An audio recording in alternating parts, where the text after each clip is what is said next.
संस्कृत है। संस्कृत गंगाधारा प्रयागराज से मैं सुमन आप सभी लोगों के सामने फिर से ये स्टेट GIC कहिए या फिर आप UGC जो भी परीक्षा दे रहे हैं उन सब में उपयोगी ये प्रश्न है। आइए हम लोग अपने प्रश्न की ओर चलते हैं। हम लोग जो पढ़ते हो केवल स्टेट के लिए नहीं पढ़ते हैं, लेकिन स्टेट की परीक्षा आगे आने वाले दिनों में है, जनवरी महीने में है, इसलिए स्टेट को फोकस ज़्यादा किया जाता है। आइए देख लीजिए हमारा प्रश्न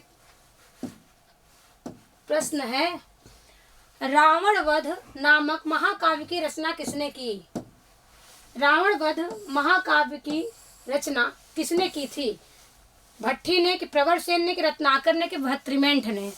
देखिए ग्रंथ है रावण वध और उनको लिखने वाले कौन थे, उनके लेखक कौन है, उनके ग्रंथकार कौन है बताना। देखिए प्रश्न में ये भी बताया गया कि रावण वध है और एक महाकाव्य है। कभी कभी पूछा जा सकता है कि रावण वध कैसा ग्रंथ है, किस विधा का है, तो आपको बताना महाकाव्य है। अच्छा, और लिखने वाले कौन है? भट्टी है कि प्रवर सेन है कि रत्नाकर के भर्तृमेंट? देखिए रावण वध महाकाव्य की रचना करने वाले भट्टी हैं और विकल्प ए हमारा सही उत्तर है और इसे भट्टी काव्य भी कहते हैं। भट्टी ने लिखा है इसलिए इसे भट्टी काव्य भी कहा जाता है। विकल्प ए हमारा सही उत्तर है। देखिए अगला प्रश्न, कुछ काव्य हैं उनके लेखक गण हैं। देखिए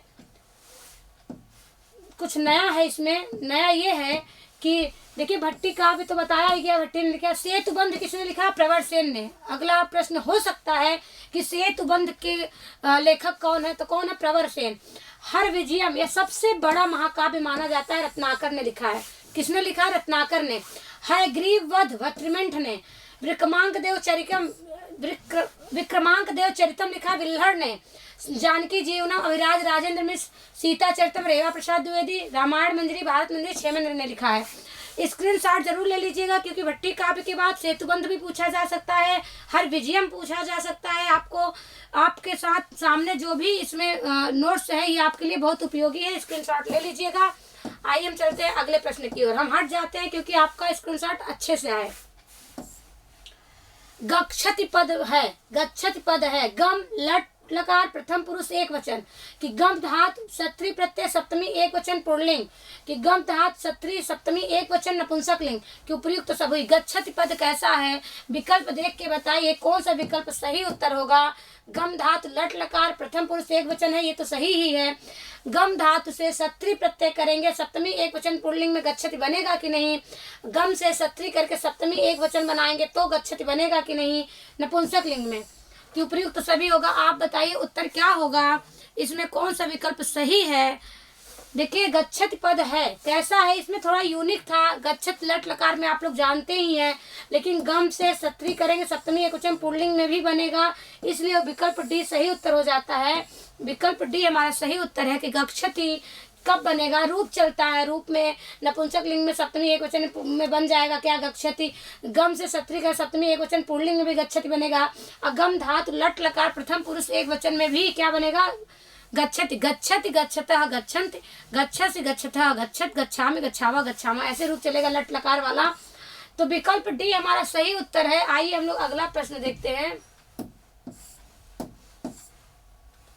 देखिए ये तो दिया ही है। दरिद्र चारुदत्त बाल चरित दूत घटोत्कच ये सभी रूपक किनके द्वारा लिखित है? देखिए 3 ग्रंथों को एक साथ पूछा गया है, जबकि हम लोग भाष के कई बार बताए हैं ग्रंथों को, 13 नाटक को बताया गया है, फिर भी देख लीजिए तीनों एक साथ पूछा गया था। कुछ सवाल अलग टाइप का है इसलिए पूछा जा रहा है। दरिद्र चारुदत्त, बाल चरित, दूत घटोत्कच ये सभी जो रूपक है अर्थात नाटक है, इनके द्वारा क्या, इनके जो रूपक किनके द्वारा लिखा गया, इनको किसने लिखा है? भास ने लिखा है कि भवभूत ने लिखा है कि शूद्रक ने कि भट्ट नारायण ने? किसने लिखा है आपको बताना है। इनके लेखक कौन है? भास है। कौन है? भास है। विकल्प ए हमारा सही उत्तर है। देखिए आपको भास के 13 नाटक के बारे में बताया गया था जिसमें दरिद्र चारुदत्त, बाल चरित, दूत घटोत्कच भी थे, तो विकल्प ए हमारा सही उत्तर हो जाएगा। आइए हम लोग अगले प्रश्न की ओर चलते हैं। अब आपके सामने है, आप खुद दे सकते हैं। अभिषेक नाटक भास का 6 अंक है, प्रतिमा नाटक भी भास का है, देखिए 7 अंक है, मध्यम व्यायोग भी भास का है, दूत वाक्यम भी, कर्णभार भी, दूत घटोत्कच, पंचरात्रम भी पिछले कक्षा में पूछा गया था, और उर्भंगम, चारुदत्तम और अभिमारक, प्रतिज्ञा, योगंधरायण सब किसके हैं? भास के हैं। अ किस प्रकार का स्वर है? अ किस प्रकार का स्वर है? पश्च स्वर, अर्धविवृत स्वर, केंद्रीय स्वर के अनुनासिक स्वर। कैसा स्वर है आपको बताने, भाषा विज्ञान का सवाल है। अ कैसा स्वर है?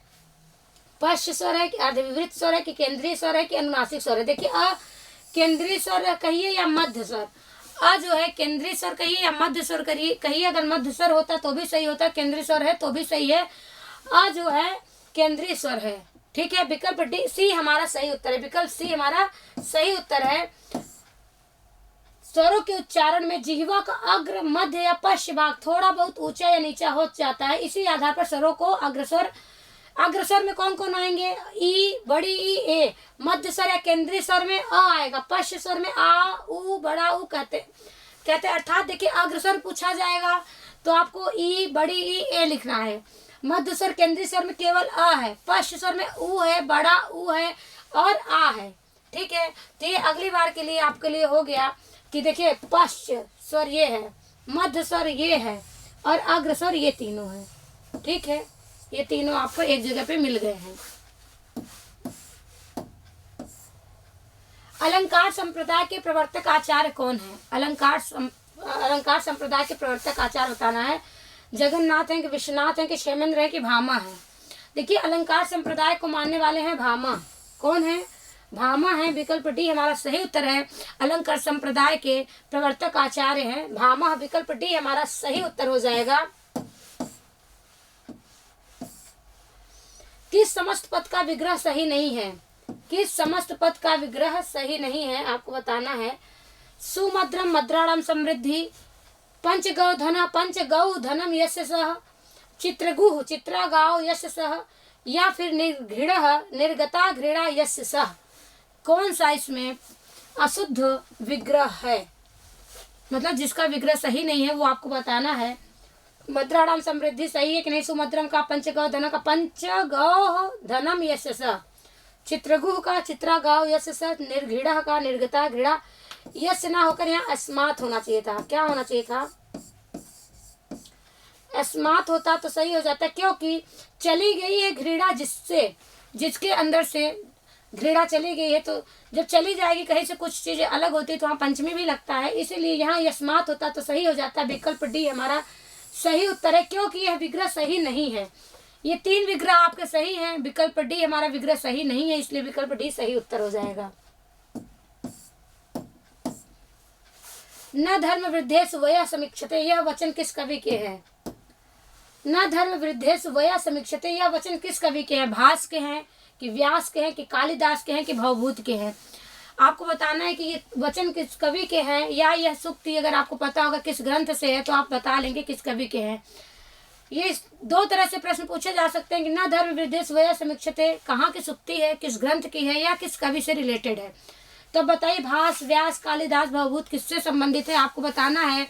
देखिए कुमार संभव ग्रंथ अगर आपने पढ़ा होगा तो आपको पता होगा कि कुमार संभव कालिदास जी ने लिखा है, और कुमार संभव में ये सूक्ति कही गई है, न धर्म वृद्धेषु वया समीक्षते, अर्थात कम उम्र वाले व्यक्ति भी तप के कारण आदरणीय होते हैं। जो कम उम्र में लोग तप करते हैं, तप के कारण वो आदरणीय बन जाते हैं लोगों के, ऐसा कहा गया है। न धर्म वृद्धेषु वया समीक्षते, यह वचन कालिदास जी का है। क्योंकि कालिदास जी ने कुमार संभव लिखा है, महाकाव्य कुमार संभव महाकाव्य कालिदास जी ने लिखा है, इसलिए जो वचन है ये किस कवि के हैं? ये कालिदास के हैं, अर्थात विकल्प सी हमारा सही उत्तर हो जाएगा। देखिए और भी कुमार संभव की सूक्ति है। शरीर माध्यम एवं खल धर्म साधनम, ये भी कुमार संभव का 5वें सर्ग से का 33वां श्लोक है। स मेघेन तड़ित प्रलीयते, कुमार संभव के 4थे सर्ग के 33वां श्लोक है।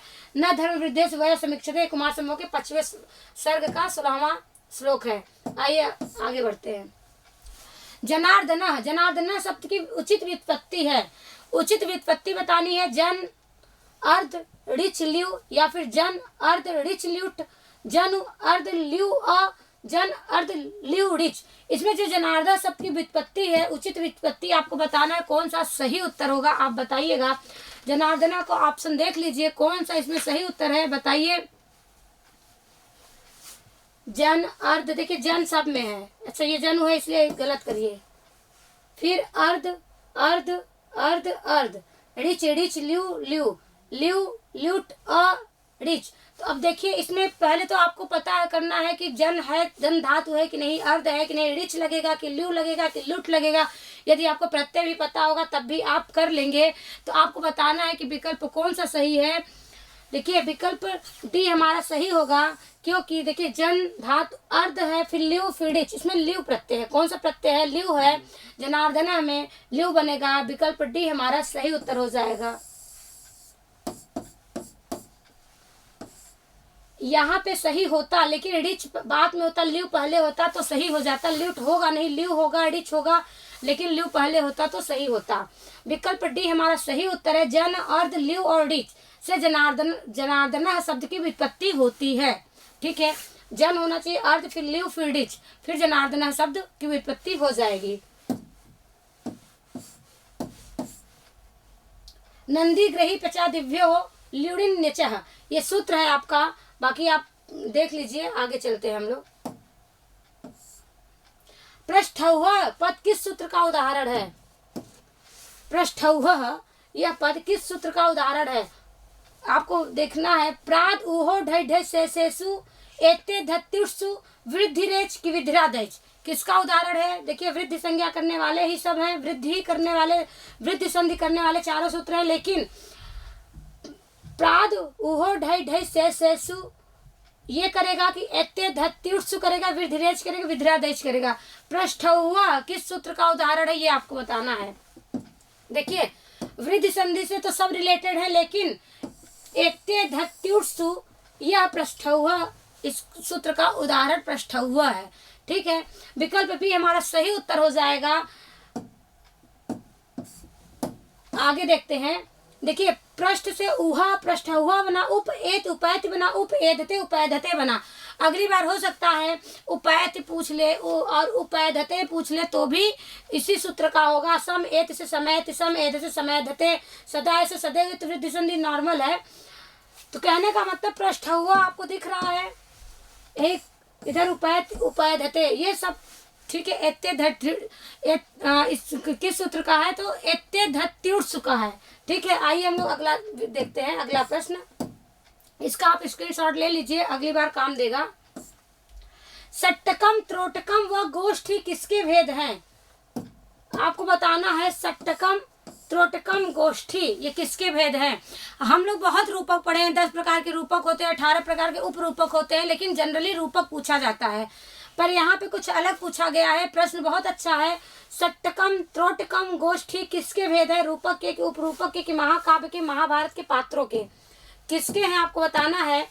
रूपक के 10 भेद होते हैं, उप रूपक के 18 होते हैं, अब महाकाव्य तो आप जानते ही हैं, महाभारत के पात्रों के, ये ना महाकाव्य के हैं, ना महाभारत के पात्रों की बात हो रही, ना रूपक की हो रही, ये हो रही है उपरूपक की।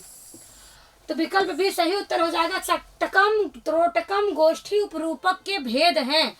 ये रूपक के नहीं, उपरूपक के भेद हैं, जो कि 18 प्रकार के होते हैं। देखिए नाटकम अथ प्रकरणम भाड़ व्यायोग संवकार डिमाह इहा मृगांक विद्या प्रहसनम इत रूपकाणि 10 प्रकार के रूपक होते हैं। ये हो गया प्रकरण, भाण, व्यायोग, संवकार, डीम, इहा मृग, वीथी, अंक, वीथी, प्रहसन, इतने 10 प्रकार के आपके रूपक होते हैं। और देखिए ये आपके रूपक हैं, उनके अंकों की संख्या भी आपके सामने है। और हम उपरूपक की ओर चलते हैं। उपरूपक के 18 भेद होते हैं। देखिए नाटिका, त्रोटक, गोष्ठी, सट्टक, नाट्य, रासकम। देखिए ये एक श्लोक में, 2 श्लोकों में दिया गया है, 18 उपरूपक को गिनाया गया है। देखिए कौन कौन से उपरूपक हैं। नाटिका, त्रोटक, गोष्ठी, सट्टक। देखिए सट्टक पूछा गया था, त्रोटक पूछा गया था, गोष्ठी पूछा गया था, इन तीनों को पूछा गया था। ये उपरूपक हैं, बाकी 18 उपरूपक आपके सामने हैं। आइए हम लोग अगला प्रश्न देखते हैं। यवेभ्यः गाम वारयति वाक्य किस कारक सूत्र का उदाहरण है? यवेभ्यः गाम वारयति, यह जो वाक्य है किस सूत्र से संबंध रखता है, बताइए। अंतर्धो एना दर्शनम इच्छति वित्रार्था नाम भय हेतु जुगुप्सा विराम प्रमादार्था नाम उपसंख्यानम के वारणार्था नाम इप्सितः। किस सूत्र का उदाहरण है? यवेभ्य गाम वार्यति। आपको बताना है पंचमी से हैं, ये चारों पंचमी करने वाले सूत्र हैं, पंचमी विभक्ति का विधान करते हैं। लेकिन आपको देखना है कि यवेभ्य गाम वार्यति ये किसका है? तो यह वारार्था नाम इप्सिता का है, जहां पर वार्यति अर्थात रोकने की बात होती है कि गाय को जौ से रोका जा रहा है, गायों को जौ के खेत में जाने से रोका जा रहा है, इसलिए वार्यत जब वारण अर्थ होता है तो वहां पर वारार्था नाम इप्सितः का प्रयोग किया जाता है, इसलिए वारणार्था नाम इप्सितः का प्रयोग किया गया है वारण के अर्थ में। देखिए यहाँ पे वार्यत है, इससे भी पता चलता है। और जहाँ पर जिससे रोका जाता है उसमें पंचमी का प्रयोग किया जाता है। तो यवभ्य से रोका जा रहा है, जौ में गाय को जाने से रोका जा रहा है, इसलिए यवभ्य में क्या है? पंचमी है, ठीक है। और अब देखिए जुगुप्सा विराम प्रमादार्था नाम उपसंख्यानम। जुगुप्सा मतलब घृणा होना, विराम मतलब भी रुकना, प्रमाद मतलब किसी से प्रमाद करना, आलस्य करना, ऐसी अर्थ वाली धातु मिलती हैं तो वहां पे भी पंचमी विभक्ति का विधान होता है। अपादान संज्ञा होती है, पंचमी अपादान पंचमी से पंचमी लग जाती है। वित्रार्था नाम है हेतु में भी जहाँ डर का कोई कारण हो या तो बचाने का कोई कारण हो, भी धातु हो या वित्राण धातु हो, ऐसे अर्थों में जो भय का हेतु होगा, जो भय का कारण होगा, जिससे लोग डरेंगे, उसमें भी पंचमी लगती है। अंतर्धो एना दर्शनम इच्छति, जो किसी से अगर छिपना चाहता है, किसी से अपने को प्रकट नहीं करना चाहता, अपने को छिपाना चाहता है, तो जिससे छिपाना चाहता है उसमें पंचमी लग जाती है। विकल्प डी फिलहाल उत्तर है। वारणार्था नाम इप्सिता का उत्तर है, वो उदाहरण है एवेभ्य गाम वार्यत। विकल्प डी हमारा सही उत्तर हो गया। नाटकों में भरत वाक्य का प्रयोग कब होता है? नाटकों में भरत वाक्य का प्रयोग कब किया जाता है? नाटक के प्रारंभ में, कि नाटक के मध्य में, कि नाटक के अंत में, कि उपर्युक्त तीनों स्थलों में? भरत वाक्य का प्रयोग कब किया जाता है नाटकों में, ये आपको बताना है। देखिए नाटकों के प्रारंभ में तो मंगलाचरण का प्रयोग होता है, भगवान की स्तुति की जाती है। अब भरत वाक्य का प्रयोग नाटक के हमेशा अंत में होता है, जब भी नाटक खत्म होता है वहाँ भरत वाक्य होता है, और प्रारंभ में मंगलाचरण होता है, स्तुति की जाती है भगवान की। तो कहने का मतलब नाटक के अंत में होता है क्या? भरत वाक्य। विकल्प भी हमारा सही उत्तर है। नाटक के आरंभ में होता है मंगलाचरण और नाटक के अंत में होता है क्या? नाटक के अंत में भरत वाक्य होता है, इसलिए विकल्प भी हमारा सही उत्तर है। शुश्रूषस्व गुरुन कुरु प्रिय सखी वृत्तिम सत्पत्नी जने पंक्ति में निहित छंद का नाम है। छंद का नाम बताना है।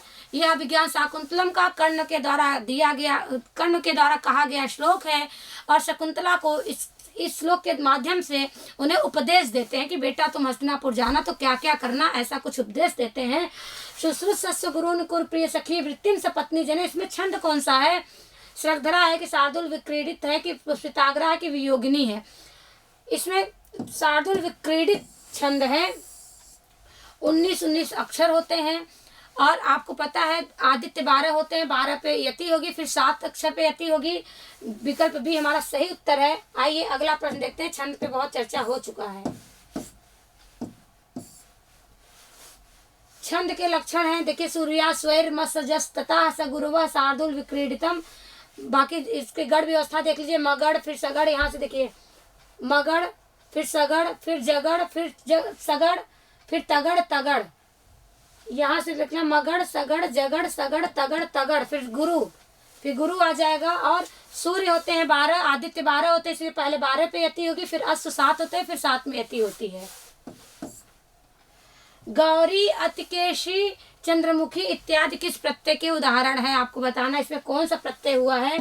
गौरी अतिकेशी चंद्रमुखी, गौरी अतिकेशी चंद्रमुखी किस प्रत्यय के उदाहरण है? आपको बताना। गीश की, गीम की, गीन की, ढक। सबसे बड़ी बात है कि स्त्री प्रत्यय है, स्त्री प्रत्यय 8 होते हैं। इसके पहले भी उगितस्य गीप पूछा गया था, किशोरी कुमारी, कुमारी के लिए। कुमारी में कौन सा प्रत्यय था? गीप था। उगितस्य सूत्र था। किशोरी में भी गीप है। और यहाँ पे गौरी अतिकेशी चंद्रमुखी पूछा जा रहा है, तो हमने उस दिन बताया था सिद्ध गौरा दिव्यस्य, ये सूत्र था, इससे गीस प्रत्यय होता है। विकल्प ए हमारा सही उत्तर हो जाएगा। गौरी अतिकेशी चंद्रमुखी में गीस प्रत्यय होता है, विकल्प ए सही उत्तर है। ठीक है, देखिए गीप प्रत्यय का बताया गया, कुमारी किशोरी आदि भवंती पचंती भी। गीन में नारी और ढक में स्त्रीभ्यो ढक हम लोग तद्धित में पढ़े थे। वैनतेय बनता है, राधेय बनता है, कौनतेय बनता है, उसमें ढक प्रत्यय लगता है। और गीस प्रत्यय गौरी अतिकेशी चंद्रमुखी में गीस प्रत्यय किया गया है। विकल्प ए हमारा सही उत्तर है। आइए अगला प्रश्न हम लोग देखते हैं।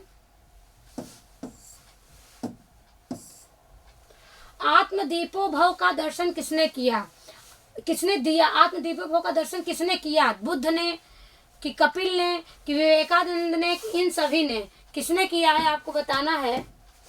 देखिए बुद्ध ने किया है। आत्मदीपो भव का दर्शन बुद्ध जी ने किया है, कपिल ने नहीं किया, विवेकानंद ने नहीं किया, इन सभी ने नहीं किया, बुद्ध ने किया है। विकल्प ए हमारा सही उत्तर है। देखिए बुद्ध का कथन है, आत्मदीपो बनो, आत्मशरण बनो, धर्मदीप बनो और धर्म शरण बनो। इसी में आ गया है, बुद्ध का कथन ही है कि आत्मदीप बनो, आत्मशरण बनो, धर्मदीप बनो और धर्म शरण में जाओ। तो ये आत्मदीपो भव का दर्शन बुद्ध जी ने किया था। विकल्प ए हमारा सही उत्तर हो जाएगा।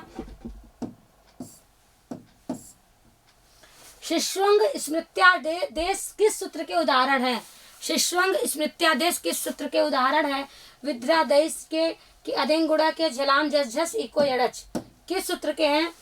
शिष्वंग स्मृत्यादेश। विद्यादेश वृद्धि संज्ञा वाला है, वृद्धि संधि होती है, अदेंगुड़ा गुण संधि होती है, झलाम जस झस से झलाम जस झस से ये व्यंजन संधि करता है, इको यड़च ये स्वर संधि करता है, स्वर संधि का उदाहरण है।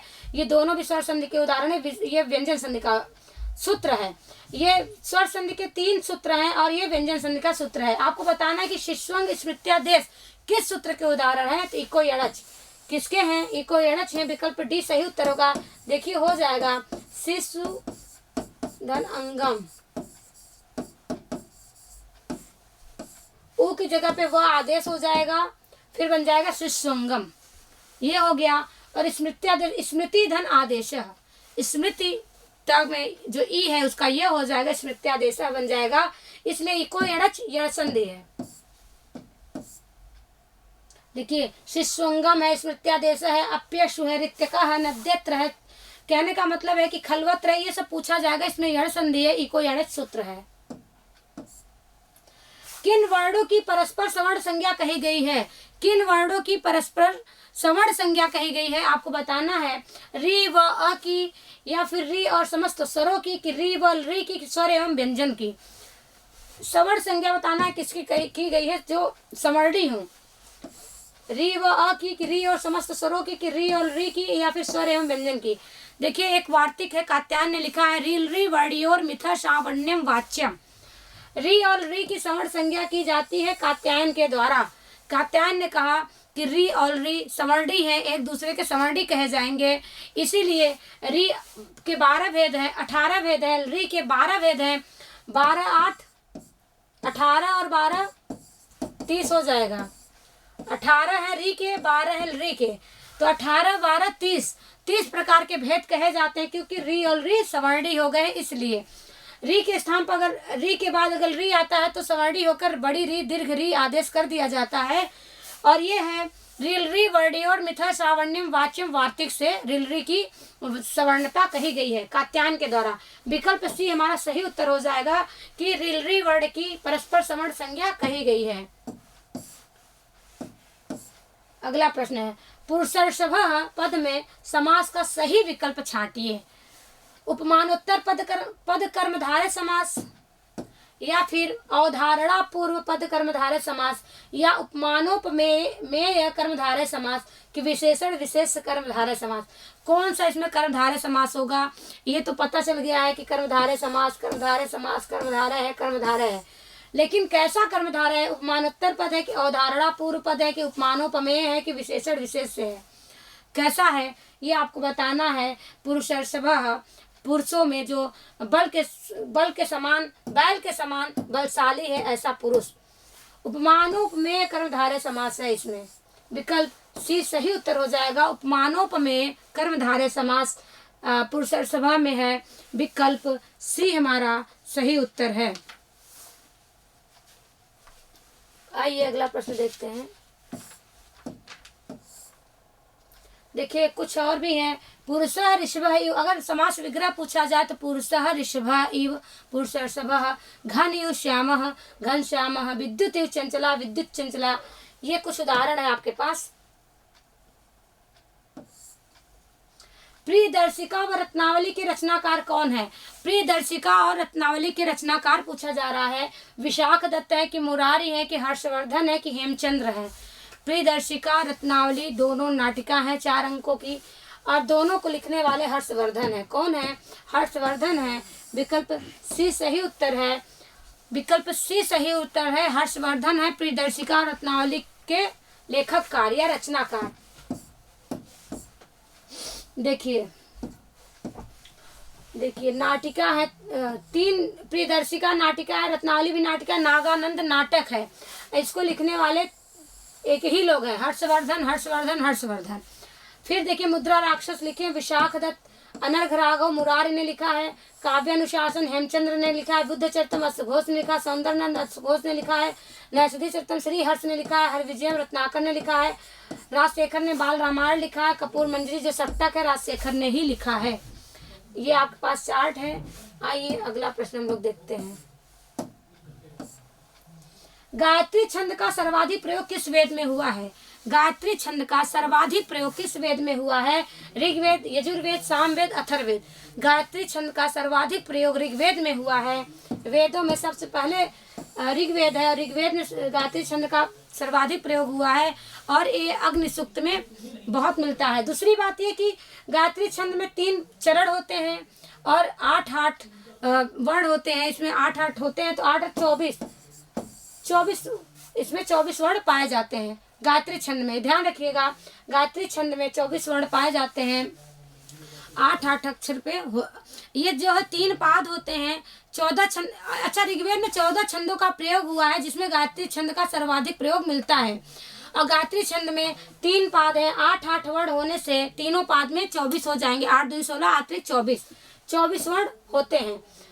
ठीक है, गायत्री छंद का सर्वाधिक प्रयोग ऋग्वेद में हुआ है जिसमें 24 वर्ण होते हैं, 3 पाद है और 8 वर्ण होते हैं, इसलिए 24 टोटल वर्ण हो जाते हैं।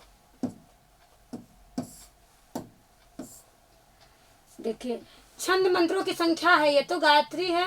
कितने छंद मंत्रों की संख्या है? देखिए 2467, उर्श्रीक में 341, अनुष्टुप में 855, ऐसे करके मिलता है। आइए हम लोग अगला प्रश्न देखते हैं। मनसि वचसिकाए पूर्ण पीयूष पूर्णाः पंक्ति किस छंद की ओर इंगित कर रही है? इसमें भी छंद बताना है कि मनसि वचसिकाए पूर्ण पीयूष पूर्णाः पंक्ति में कौन से छंद बताया गया है, कौन से छंद इसका प्रयोग किया गया है? उपजात, शिखरणी, मालिनी की आर्या। किस छंद का प्रयोग है? आप वर्ण देखिएगा, पता चल जाएगा वर्ण से भी कितने वर्ण हैं इसमें। 15 है। 15 उपजाति तो होता नहीं, शिखरणी भी नहीं, मालिनी नहीं, आर्या। मालिनी होता है ननमय युतेयम मालिनी भोग लोकै। यदि 15 और भी कहीं मिले तो हमको लक्षण से कर लेना है। ननमय युतेयम मालिनी भोग लोकै। विकल्प सी सही उत्तर है। मनसि वचसिकाए पूर्ण पीयूष पूर्णाः। विकल्प सी सही है, मालिनी छंद की ओर इंगित कर रहा है। अथातो धर्म जिज्ञासा किस दर्शन का उद्घोष है? अथातो धर्म जिज्ञासा किस दर्शन का उद्घोष है, आपको बताना है। पूर्व मीमांसा, उत्तर मीमांसा, सांख्य की न्याय। पूर्व मीमांसा अर्थात जैमिनी का ग्रंथ है अर्थ संग्रह वो, या फिर उत्तर मीमांसा वेदांत सार, आपने सुना होगा वेदांत दर्शन। सांख्य कारिका सुना होगा, सांख्य दर्शन का प्रकरण ग्रंथ है सांख्य कारिका। न्याय वैशेषिक जो हम लोग पढ़ते हैं, तर्क संग्रह, तर्क भाषा, ये सब प्रकरण ग्रंथ है न्याय के। तो कहने का मतलब अथातो धर्म जिज्ञासा किस दर्शन का उद्घोष है, ये आपको बताना है। ये पूर्व मीमांसा का है। क्या किसका है? पूर्व मीमांसा का है। और अथातो ब्रह्म जिज्ञासा ये उत्तर मीमांसा का है, अर्थात वेदांत सार का या वेदांत दर्शन का। अथातो ब्रह्म जिज्ञासा कहा गया है उत्तर मीमांसा में, अथातो धर्म जिज्ञासा कहा गया है पूर्व मीमांसा में, और यथ योगानुशासनम कहा गया है पातंजल योग दर्शन अर्थात योग दर्शन में। अथ योगानुशासनम कहा गया है योग दर्शन में, अथातो धर्म जिज्ञासा कहा गया है पूर्व मीमांसा में, और उत्तर मीमांसा में अथातो ब्रह्म जिज्ञासा कहा गया है।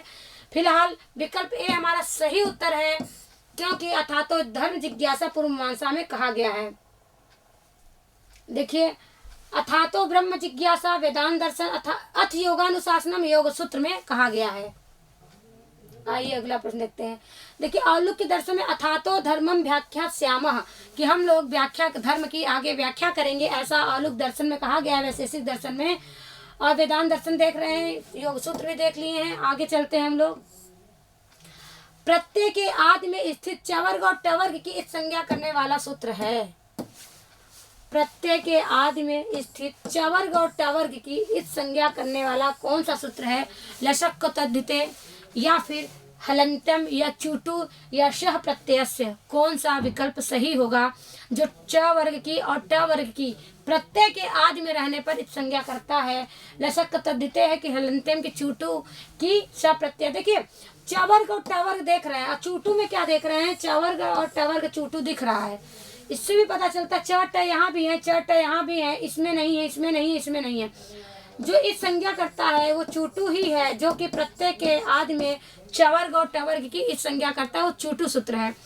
लसक तो दिए लकार की, शकार की और ककार की प्रत्यय के आदि में रहने पर ये भी ल और श की क्या करता है? इस संज्ञा करता है। ऐसे हलंत्यम, ये अंतिम हल की उपदेशे अंतम हल इस्यात, उपदेश की अवस्था में जो हल होता, अंतिम हल होता है, अर्थात अंतिम व्यंजन जो होता उसकी इस संज्ञा करता है। कौन? हलंतम। व्यंजनों की कह सकते हैं, अंतिम व्यंजन की इस संज्ञा करता है हलंतम। चूटू करता है इस संज्ञा चवर्ग की और टवर्ग की, जो प्रत्यय के आदि में रहते हैं। विकल्प सी हमारा सही उत्तर है। आइए अगला प्रश्न हम लोग देखते हैं। देखिए चू का अर्थ है चवर्ग, टू का अर्थ है टवर्ग। उपदेश अवस्था में प्रत्यय के आदि में वर्तमान चवर्ग और टवर्ग की संज्ञा होती है। ऐसी हलंत्य उपदेश में अंतिम हल की इस संज्ञा होती है। आ ई उड़ में ऋकार की तथा ए और च में चकार की संज्ञा में पाई जाती है। लसक तद्धिते में देखिए उपदेश की अवस्था में वर्तमान लकार शकार कवर की संज्ञा करता है। उपदेश अजुनासिक भी इत संज्ञा करने वाला है, उपदेश की अवस्था में संज्ञा करता है। आइए अच की क्री धात लुट लकार प्रथम पुरुष बहुवचन का रूप है। क्री धात लुट लकार में बताना है कि क्री धात लुट लकार प्रथम पुरुष बहुवचन का क्या रूप बनेगा। अकारसुह कर्तारः चक्रुः कुर्युः क्या बनेगा? देखिए लुट लकार जैसे गम धातु का पूछा था, गंता गंतारो गंतारः, वैसे कर्ता कर्तारो कर्तारः चलेगा लुट लकार में।